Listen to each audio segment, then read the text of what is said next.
Today's episode of Wine and Dime is sponsored by Rooted Planning Group, a fee-only financial planning firm that believes life is about events, supported by your dollars and cents. And we want to help you achieve your goals. Hop on over to www.rootedpg.com to learn more about the services.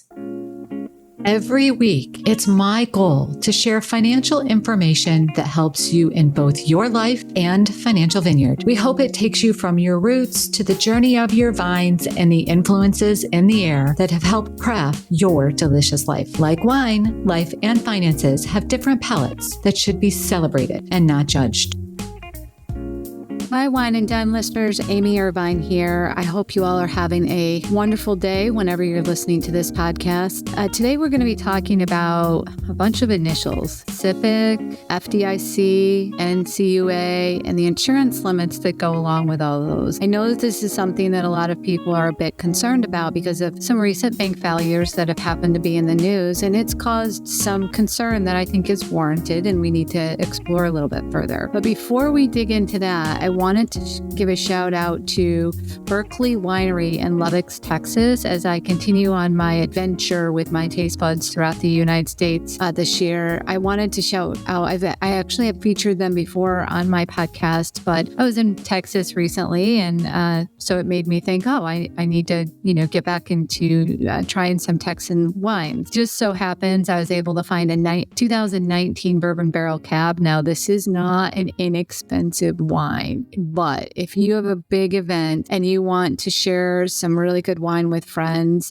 you can go out to their website. It's berkleehillvineyards.com, and you can order a really good bottle of a bourbon barrel aged cab. So with that being said, this is a really heavy topic, and maybe that's why I gravitated to a really heavy wine. When we think about what's going on in the U.S. right now, I know there's a lot of concerns about bank failures. I know there's a lot of concerns about making sure that people have their limits protected in the right manner. There's just a lot of concerns. And so I thought it might be a good idea for me to revisit what some of the languages that you hear tossed around and what some of your limits are. So let me start first with what's called FDIC insurance, which is the Federal Deposit Insurance Corporation. Now, if you're a credit union member, you probably have what's called the NCUA. That's going to be the same type of thing. So all these things that I say, whether it's NCUA, FDIC,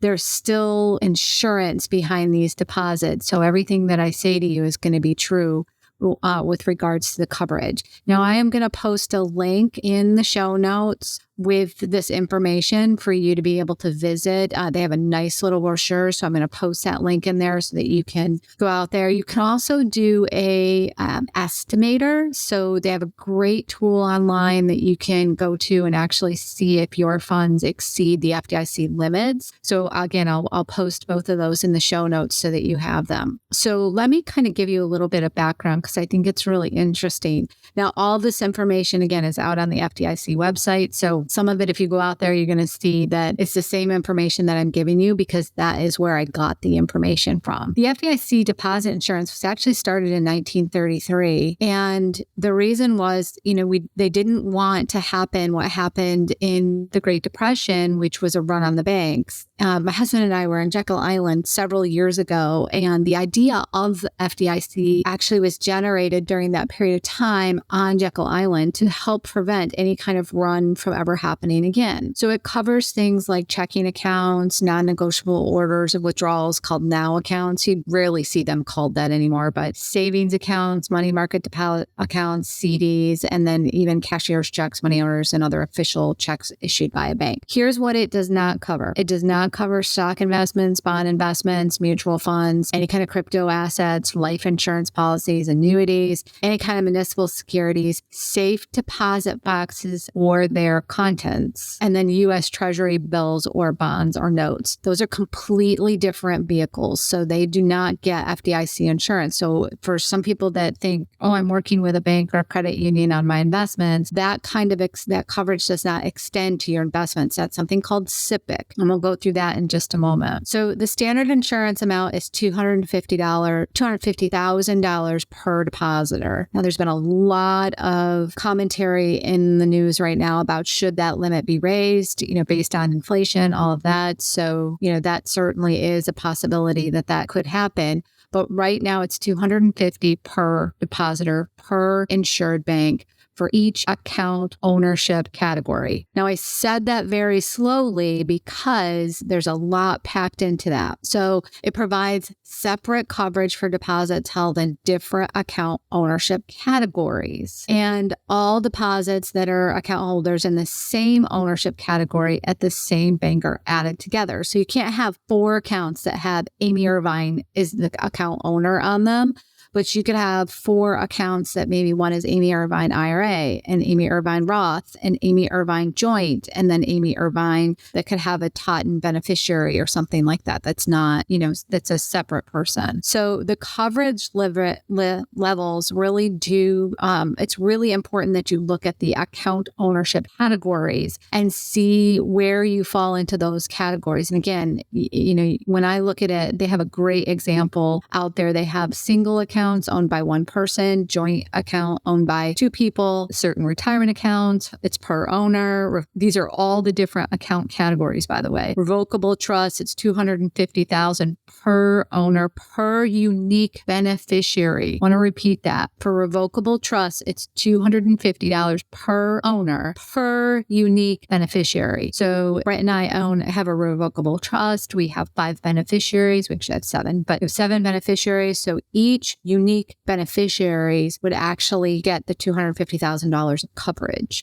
Corporations, partnerships, and unincorporated accounts per corporation, partnership are unique and unincorporated association. Irrevocable trusts have $250,000 for the non-contingent interest of each unique beneficiary. Employee benefit plans, that's $250,000 for each non-contingent interest of each plan participant. And then government accounts would be $250,000 per official custodian. So those are all the different kind of ownerships that get different types of coverage. Now, why is it important that you make sure that you have the coverage? Well, like I said, the reason for this insurance was really because they wanted to make sure there was never a run on the bank again. And if the bank did fail, that people would be protected at least up to the limits that I just suggested to you. Now, the question is, when a bank fails, what happens? So if you read the news recently, Silicon Valley Bank was one of the banks that recently failed. And of course, there was one on the East Coast that was kind of a sister company to them. And they also were taken over by FDIC. Well, bank failure is the closing of a bank by a federal or state banking regulatory agency. So, when you look on the FDIC website, that's exactly what you're going to see. When they come in and take over, they're going to insure the balance of each depositor's account dollar for dollar up to that limit amount. Now, why that was a big concern with Silicon Valley Bank is because many of those owners,